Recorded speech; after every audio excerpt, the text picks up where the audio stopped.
Sir तो यहाँ पर आपके पास बेसिकली एक सॉलिड स्फीयर है, इसको कि बेसिकली आगे की तरफ स्पीड दिए हुए हैं वी नॉट, और इसको बेसिकली क्लॉकवाइज सेंस में एंगुलर स्पीड दिए हुए हैं omega naught is equal to V naught by R. ठीक है, और सरफेस आपके पास सफिशियंट तो रफ है, right.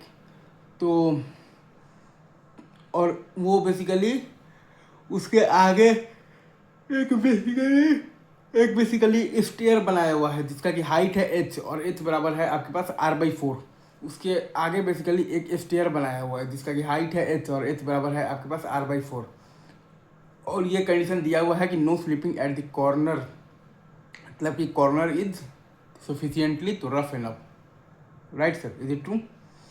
Then find the velocity of the centre of mass just after the impact.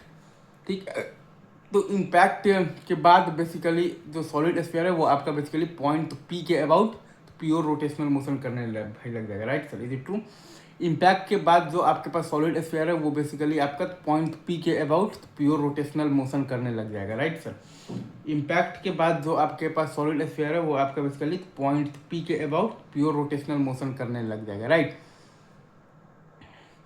और आप देखिएगा ना, तो इम्पैक्ट के दौरान बेसिकली जितने भी आपके इम्पल्सिव फोर्सेज लगेंगे वो सारे फोर्सेज आपका बेसिकली पास करेगा पॉइंट पी से, राइट।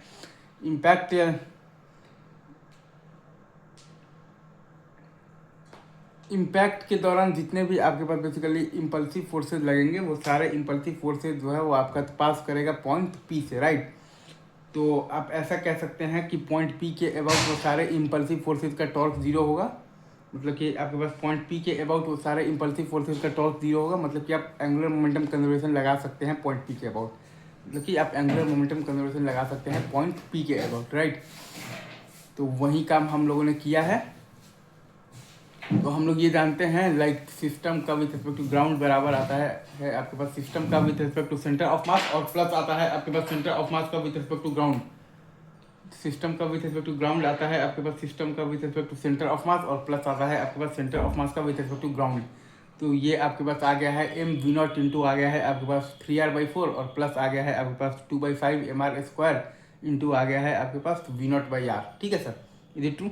और ये आपका बेसिकली बराबर है, आप देखिएगा ना, प्योर रोटेशनल मोशन। तो सॉलिड स्फीयर का बेसिकली तो सॉलिड मतलब कि स्फीयर का अगर आप मोमेंट ऑफ इनर्शिया देखिएगा उसके बेसिकली तो टेंजेंट वाले एक्सिस के अबाउट तो वो आता है आपके पास 7/5 mr²। सॉलिड स्फीयर का मोमेंट ऑफ इनर्शिया अगर आप देखिएगा उसके टेंजेंट वाले एक्सिस के अबाउट तो वो आता है आपके पास बेसिकली 7/5 mr²। तो 7/5 mr² इंटू ओमेगा, तो यहाँ से आप निकालिएगा तो ओमेगा आपके पास आ जाएगा 23/28 इंटू आ जाएगा v0/r। तो VCM आपके पास आ जाएगा 23 v0/28। तो VCM आपके पास आ जाएगा 23 v0 और बाई आ जाएगा आपके पास 28। ठीक है सर, इजी। तो ये है आपका इस सवाल का कॉन्सेप्ट। चलिए।